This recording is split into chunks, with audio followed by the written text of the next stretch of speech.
Hello అండి, welcome to Dasri's kitchen and homely thoughts. ఈరోజు మన రెసిపీ వచ్చేసి ఎంతో హెల్దీ అండ్ టేస్టీ అయిన గోధుమ పిండి ఉప్మా. ఈ ఉప్మా అనేది చాలా ఈజీగా ప్రిపేర్ చేసుకోవచ్చు అండి. ఇంకా మనకి హెల్త్కి కూడా చాలా మంచిది.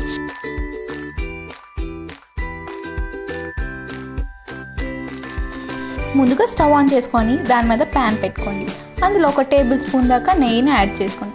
దాని తర్వాత 1 కప్తో గోధుమ పిండిని యాడ్ చేసుకొని ఒక 1 మినిట్ పాటు దాన్ని కలుపుతూ ఉండాలి.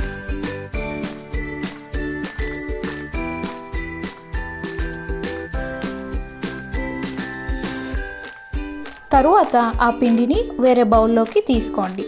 దాని తర్వాత అదే ప్యాన్లోని ఒక 2 టేబుల్ స్పూన్స్ దాకా ఆయిల్ని యాడ్ చేసుకోండి. ఆయిల్ కొంచెం హీట్ అయిన తర్వాత 1 టేబుల్ స్పూన్ వరకు ఆవాలు, ఇంకా జీలకర్ర, దాంతోపాటు శనగపప్పు, ఇంకా మినపప్పును కూడా యాడ్ చేసుకోండి. వాటన్నిటిని యాడ్ చేసుకున్న తర్వాత బాగా బ్రౌన్ కలర్లోకి వచ్చేంత వరకు వాటిని కలుపుతూ ఉండాలి. తర్వాత అందులోకి కొంచెం కరివేపాకుని, ఇంకా అలాగే పచ్చిమిర్చిని కూడా యాడ్ చేసుకోండి. దాని తర్వాత 1 కప్ ఉల్లిపాయల్ని యాడ్ చేసుకొని బాగా కలుపుతూ ఉండాలి.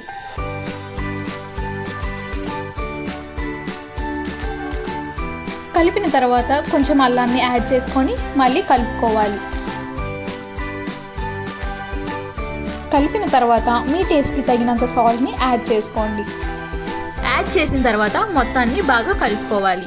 తర్వాత మనం ఏ గ్లాస్తోనైతే పిండిని తీసుకున్నామో అదే గ్లాస్తోని 2 సార్లు వాటర్ని యాడ్ చేసుకోవాలి. యాడ్ చేసుకున్న తర్వాత ఆ వాటర్తో పాటు మొత్తాన్ని బాగా కలుపుకోవాలి. తర్వాత ఈ వాటర్ ఇలా తలతల మరిగేంత వరకు కలుపుకొని మనం వేరేగా తీసి పెట్టుకున్న పిండిని కొంచెం కొంచెంగా యాడ్ చేసుకోవాలి.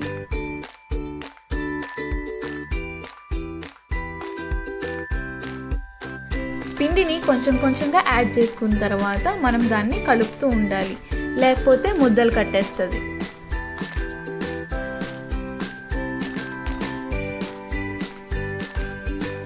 పిండిని యాడ్ చేసిన తర్వాత అంతటిని ఒకసారి బాగా కలుపుకోవాలి.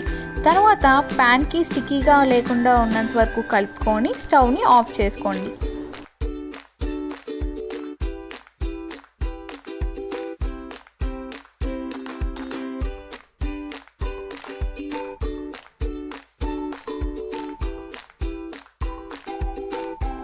ప్యాన్కి స్టిక్కీగా లేనంత వరకు కలుపుకొని స్టవ్ని ఆఫ్ చేసుకోండి.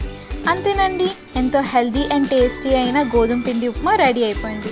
ఇప్పుడు స్టవ్ని ఆఫ్ చేసుకున్న తర్వాత వేడివేడిగా ప్లేట్లోకి సర్వ్ చేసుకోండి. ఈ వీడియో కానీ మీకు నచ్చినట్టయితే please like, share and subscribe. Thank you for watching.